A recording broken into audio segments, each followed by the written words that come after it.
இவர் நடிக்க வந்தால் மலையும் நடுநடுங்கும், நடித்தால் திரையும் தீப்பிடிக்கும், சிரித்தார் சில்லறையும் சிதறும்.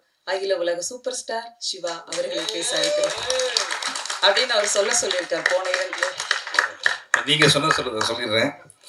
சென்னை சில்க்ஸ் மேனிக்யூர் மாதிரி இருக்கீங்க மேடம். இல்ல ரொம்ப அழகா இருக்காங்க. ப்ளீஸ் இல்ல நீங்க இவ்வளவு சொன்னதை கேட்டது என்னைக்குமே கிடையாது மேம். பட்டம் தானா வர்றது அது. ஓகே ஓகே, இது வேற ஃபங்க்ஷன், நம்ம ஒழுங்கா பேசுறோம்.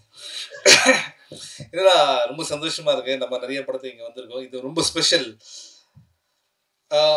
ஃபர்ஸ்ட் இது மாதிரி ராம் சார் கிட்ட இருந்து ஃபோன் வருது, இது மாதிரி படம் பண்ணோம், எப்படியும் ப்ரொடகனிஸ்ட் இன் மை மூவி அப்படின்னு ஒரு ஆக்சென்ட்டோட சொன்னார். அது மாதிரி லைஃப்பில் பயந்தது எதுவுமே கிடையவே கிடையாது. ஸ்கூலில் ஃபெயில் ஆனது கூட பயப்படல. ஐயோ ராம் சாரோட படமா அப்படின்னோடனே, எங்கே இருக்கீங்க? ஆஃபீஸில் இருக்கேன், வந்துடுறேன் 20 மினிட்ஸில் வந்துட்டார் ஆஃபீஸ்க்கு. இப்போ என்ன பண்ணுறதுன்னு யோசிச்சுட்டே இருக்கேன். டக்குன்னு லேப்டாப் ஓப்பன் பண்ணி, சார் இப்போ ஒரு படம் பண்ணிட்டு இருக்கேன், இந்த படத்தில் 2 சீன் பாருங்க அப்படின்னு. நானே இந்த படத்தை எப்போ இவர்கிட்ட எஸ்கேப் ஆகுதுன்னு யோசிச்சுட்டு இருக்கேன். அப்போ படத்தை போட்டால் சூரிய வந்து தலை கீழே தொங்கிட்டு 30 தடவை இப்படி சுற்றிட்டு இருக்காரு, 30 தடவை அப்படி சுற்றிட்டு இருக்காரு, தண்ணி மூஞ்சி தெளிக்கிறாங்க. அப்படியே பார்த்துட்டே இருக்கேன். எப்படி சார் இருக்கு, நல்லா இருக்கு, நம்ம படம் எப்படி அப்படின்னு ஆரம்பிச்சாரு. ஐயோ சார், இதெல்லாம் நம்ம டார்ச்சர் அனுபவிக்கவே முடியாது. அதில் என்ன பண்ணேன், சார் நம்ம டிஃபன் சாப்பிட்டு பேசுவோமா சார் அப்படின்னு சொல்லிட்டு, I really love you sir, I have lot of respect, நம்ம படம் மட்டும் அப்படின்னோன்னா இப்போ சொன்னார், இல்லை இது வேறு மாதிரி ஒரு படம், இது வரைக்கும் நானே பண்ணாத ஒரு படம், நிச்சயமாக உங்களுக்கு பிடிக்கும் அப்படின்ட்டு ஒரு ஸ்கிரிப்ட் கொடுத்தாரு. அந்த ஸ்கிரிப்ட் பார்த்தீங்கன்னா கொஞ்சம் பெரிய புக்காக இருந்தது. நீங்கள் படிங்க, நான் கூப்பிட்றேன் அப்படின்னாரு. நான் ஒரு நாள் கூட இல்லை, ஒரு 12 ஹவர்ஸ்லேயே திரும்பி கூப்பிட்டார். எப்படி இருந்தது ஸ்கிரிப்ட்? சார் ஸ்கிரிப்ட் நல்லா இருக்கு சார், ஆனால் அங்கேயே தான் இருக்குது, நான் படித்து சொல்லியிருந்தேன் சார் அப்படின்னு. உடனே திருப்பி ஸ்கிரிப்ட் இன்னொரு 1 வீக்கில் ஃபாலோ பண்ணார். சார் நாளைக்கு நான் அமெரிக்கா போகிறேன், ஃப்ளைட்டில் படிச்சிடறேன் சார் அப்படின்னு. சரி, ஃப்ளைட்டில் சுத்தமாக தொடவே இல்லை இந்த புக்கை. நான் அங்கே போய் இறங்கணுன்னே, சார் எப்படி இருந்தது? அப்புறம் சொல்லிட்டேன், சார் உங்களை மாதிரிலாம் படிக்க மாட்டேன், உங்களை மாதிரி படிச்சுதான் உங்களை மாதிரி நல்ல அறிவாளியாக இருப்பேன் சார் லைஃப்பில். நான் கொஞ்சம் டைம் கொடுங்க சார், ஃபுல்லாக படித்து ரொம்ப என்ஜாய் பண்ண ஒரு ஸ்கிரிப்ட்டு. திருப்பி வந்ததுக்கப்புறம் ரொம்ப நல்லா இருக்குது சார் அப்படின்னு. அப்படியே பார்த்தாரு, அதோட இன்னொரு வேர்ஷன் எழுதிருக்குன்னு சொல்லிட்டு அதோட பெரிய புக்கு, ஓகே இது நாளைக்கு படித்து சொல்லுங்க அப்படின்னாரு. சார் நான் அப்படியே காலில் விழாத இருக்கிறேன், சார் புரிஞ்சிருச்சு என்ன படம்னு, தயவுசெய்து இனிமேல் ஸ்கிரிப்ட் படிக்க வேணாம், நான் வந்து ஷூட்டிங் ஸ்பாட் அப்படின்ட்டு. அப்போ கூட எனக்கு என்னன்னா, இவர் வந்து என்னை ரொம்ப லவ் பண்ணுறாரு அப்படின்ற மாதிரி தான் நினச்சிருந்தேன். ஷூட்டிங் ஸ்பாட்டு போனதுக்கப்புறம் தான் தெரிஞ்சுது என் மேலே எவ்வளோ கோவம் தான் இந்த படத்தில் என்ன அவர் போட்டிருப்பார் அப்படின்றது. சார் கோச்சிங்க. ஸோ இல்லை என்னன்னா நிறைய விஷயங்கள் இருக்குது.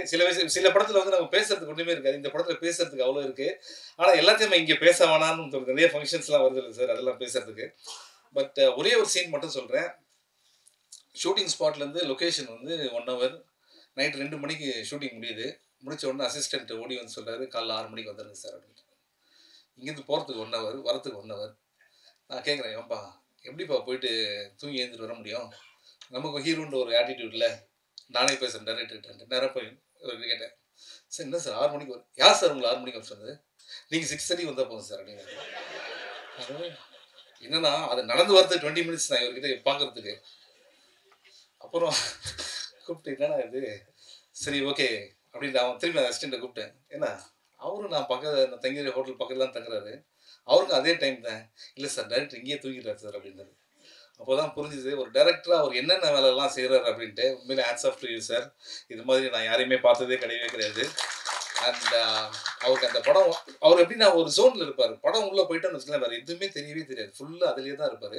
அவர் இருந்தால் ஓகே நம்மளே எடுத்துன்னு போகிறாருன்றது தான் நமக்கு ரொம்ப அது எல்லாத்தையும் நம்மளும் வந்து ஃபேஸ் பண்ண வேண்டியதாக இருக்கும். அண்ட் ராம் சாரை பற்றி நிறைய விஷயங்கள் சொல்லிகிட்டே இருக்கணும், நான் எதுவும் மறந்துடக்கூடாதுன்னு நினைக்கிறேன். சாரி 2 மினிட்ஸ் தான், ஓகே போர் அடிக்கல. ஸோ ராட்டர்டாம் ஃபிலிம் ஃபெஸ்டிவல் நம்ம அங்கே போகிறோம். அங்கே போன உடனே எனக்கு எதுவுமே தெரியாது, ஏன்னா நம்ம பண்ண படங்கள்லாம் இது வரைக்கும் ஆஸ்கரே கூப்பிட்டு கூட போகாத ஆர்டிஸ்ட் நாங்கள் அவங்கள.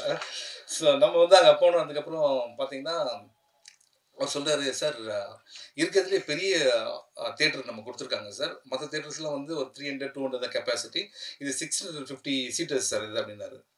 சரி ஓகே அப்படின்னோம்னா அங்கே அந்த ஷோ ஆரம்பிச்சது நீங்கள் நம்ப மாட்டீங்க, அந்த ஃபுல் ஃபெஸ்டிவல்லையே இது மாதிரி ஹவுஸ்ஃபுல்லான ஒரு ஷோ எதுவுமே கிடையாது. எல்லாருமே வந்துட்டாங்க உள்ள. அண்ட் நீங்கள் பார்த்துருப்பீங்க, அதில் வர ஒவ்வொருத்தருமே வந்து சினிமா லவ்வர்ஸ் மட்டும் கிடையாது, சினிமாவில் இருக்க டைரக்டர்ஸ், கிரியேட்டர்ஸ் எல்லாமே. அங்கே ராம் ஃபிலிம் பை ராம் அப்படின்னு போட்டதுக்கப்புறம் அவங்க கொடுத்த ஸ்டாண்டிங் ஓவேஷன்ஸ் இருக்குல்ல, அப்போ தான் புரிஞ்சுது ராம் சார் வந்து நம்ம இன்னும் கொண்டாடக்கூடிய ஒரு டைரக்டர். அவர் நம்மளோட அசெட் அவர். ஓகே, அவர் வந்து நம்ம இப்படியே விட்டுறக்கூடாது அவர். ஓகே சார், யூஆர் அவர் அசெட். ஓகேங்களா? இதெல்லாம் எதுக்கு சொல்கிறேன்னா, ஒவ்வொரு தடையும் ஆஃபீஸ்க்கு வந்துட்டு இந்த படம் ஆரம்பிச்சதுக்கப்புறம் திருப்பி போகும்போது இந்த படம் கதை இல்லாமல் 5 புது புது கதை சொல்லிட்டு போவார். ஓகே, அப்படியே ஒரு 50 கதை என்கிட்டயே சொல்லியிருக்காரு சார். அது எல்லாமே ஃப்யூச்சரில் நம்ம பிளான் பண்ணுறோம். அண்ட் உண்மையிலேயே இன்னும் நிறைய விஷயங்கள் இருக்குது. ஒரு சீன் இப்போ தான் சொல்லியிருந்தேன், மரத்தில் நான் இருக்க மாதிரி ஒரு சீனு. என்னை எந்த அளவுக்கு லவ் பண்ணுறாருன்னா, மரத்தில் ஏறி அந்த மரத்திலே தங்குன்ட்டு 6 நாள் விட்டுட்டு போயிட்டாங்க. ஓகே, தண்ணியிலேருந்து எல்லாமே அங்கே ஆக்சுவலாக என் பக்கத்தில் இருந்து 2 குரங்குங்க தான் அங்கே. ஓகே, அப்போ தான் நம்ம தெரிஞ்சுது எவ்வளோ லவ் பண்ணுறாரு ராம் சார் அப்படின்ட்டு.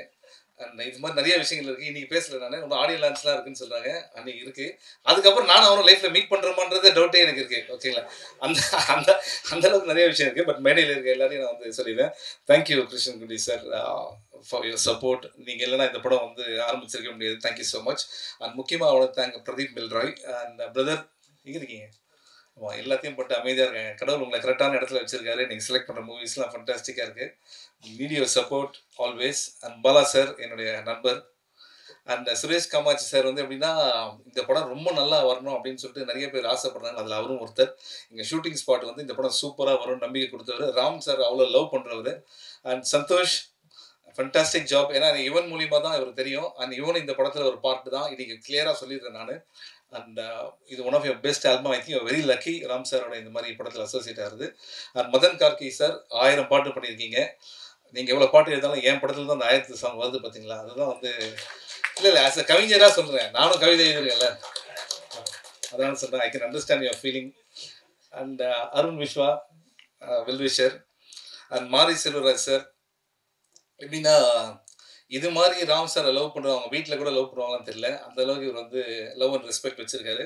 அவரோட பர்த்டே ஃபங்க்ஷனுக்கு கூட அப்படி ஆர்கனைஸ் பண்ணுவாரோன்னு தெரியல. ஃபாலோ இப்போ வந்துருங்க அப்படின்ட்டு. லவ் ஃபார் ராம் சார் இருக்குல்ல, அது வந்து ட்ரூலி அமேசிங். அண்ட் நீங்கள் இன்னும் நிறைய படங்கள் பண்ணோம். இது அப்புறம் பேசலாம்.